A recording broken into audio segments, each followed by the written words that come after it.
So here I am on page 190. Okay, we're on lesson 3.5.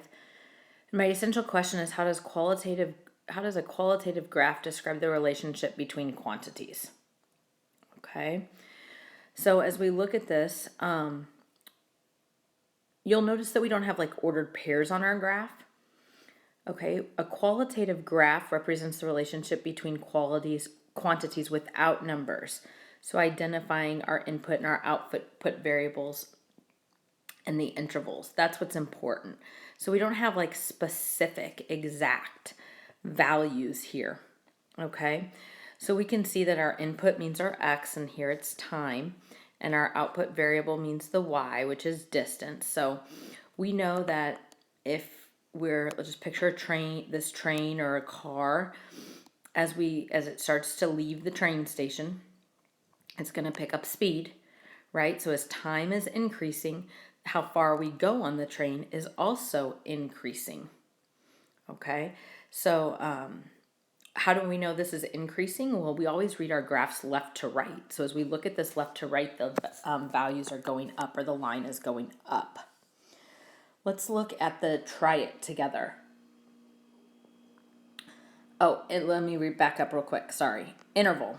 Interval is super important. Your interval is going to be a period of time between the two events, or points in time. So this would technically be one interval, and then we would have our second interval right here. So two intervals for this graph. Okay, let's go ahead and look at the try it, where we only have one interval. Okay, so it says the graph at the right shows another interval in the train's travel, which best describes the behavior of the train in the intervals shown. Well, we're talking time and speed. So as time, what's happening with time? Remember, the numbers get bigger this way and they get bigger this direction. So as we go down on this line, my time is still increasing. But what's happening to the speed of the train? The speed is going back down towards the zero, so it is decreasing. And here it is asking about the function, and we do know that this one, because it's a straight line, is linear. So we're really just identifying where parts of our interval increase, decrease, or another word would be called constant, stay the same. Look at a nonlinear example. Here's a soccer ball that they're talking about, where they're kicking this ball, and we can see the time and the height. So at the beginning when he kicks it, and then as he kicks it, the time is increasing, but the height, it's going to increase and then decrease. So that would be a nonlinear example. The graph shows the behavior at a skateboarding park. So let's identify what's happening here. Okay, interval 1. What's happening? It's going down, so 1 would be decreasing. They're dropping into the skate park. Interval 2, it's that flat, it's not changing. Their height is really not changing here.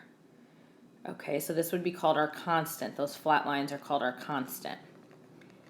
And then what happens is interval 3, we are going up, so we're back to increasing. And interval 4, it looks like we're turning and we're going back down, so it's going to be decreasing. So that's literally what we're looking at here, is increasing and decreasing and constant on our graphs. Describe the relationship of quantities. So same again for example 3, and they've got it labeled for you. So our increasing is going to be 1 and 3, where these lines are going up. Okay, constant would be your 2 and 4, where they're flat, no change. And we have a decreasing interval here that is 5.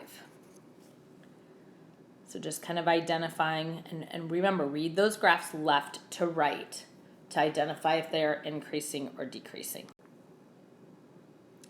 You can describe the relationship between two quantities by analyzing the behavior of the function relating the quantities in different intervals on a graph. So again, this is just the key concept box, and it kind of summarizes, increasing again, decreasing, and constants. So that's what we're going to be looking at, is we're going to be looking at graphs, and we're just going to identify, is it increasing, is it decreasing, or is it constant? That's it.